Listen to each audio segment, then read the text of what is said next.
झारखंड विधानसभा का मॉनसून सत्र शुरू होने जा रहा है और जानकार बता रहे हैं कि ये सत्र बेहद हंगामेदार रहने की संभावना है। दरअसल इस बीच झारखंड का राजनीतिक परिदृश्य भी बदलता हुआ नज़र आ रहा है। राष्ट्रपति चुनाव के दौरान जिस तरह से कांग्रेस के विधायकों ने क्रॉस वोटिंग की है, उसके बाद कहीं न कहीं सरकार की स्थिरता को लेकर भी पॉलिटिकल पंडित सवाल उठा रहे हैं। इस बीच अविनाश पांडे जो कांग्रेस के प्रदेश प्रभारी हैं, वो भी रांची पहुंच रहे हैं और विधायकों के साथ बातचीत भी करेंगे। इस बीच ये भी बता दें कि ईडी की लगातार कार्रवाई चल रही है, जिसमें मुख्यमंत्री के प्रेस सलाहकार अभिषेक प्रसाद पिंटू को भी समन करके 1 अगस्त को ईडी के सामने हाजिर होने का निर्देश दिया गया है। इन तमाम बदलती राजनीतिक और गैर राजनीतिक गतिविधियों के बीच में मानसून सत्र का होना बेहद महत्वपूर्ण है। इस बीच विपक्ष ने ये भी तैयारी कर ली है कि सरकार को, खास करके जो भ्रष्टाचार है, करप्शन के मामले में सरकार को घेरा जाएगा।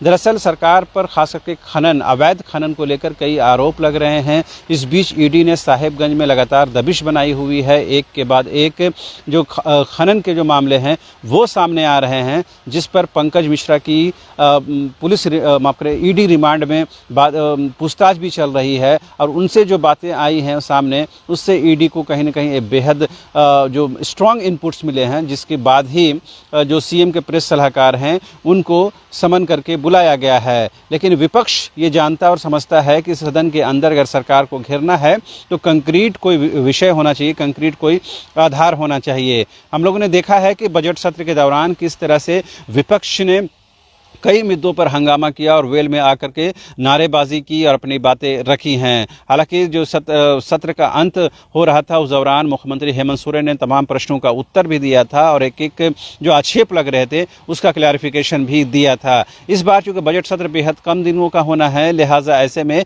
विपक्ष के पास भी बहुत ज़्यादा मुद्दा नहीं है। और ख़ास और अहम बात यह भी है कि ये जो मानसून सत्र है वो सरकार के लिहाज से इस वजह से भी बेहद महत्वपूर्ण हो जाता है कि राजभवन ने कई ऐसे विधायकों को लौटा दिया है जिस पर कई त्रुटियां सामने आई हैं।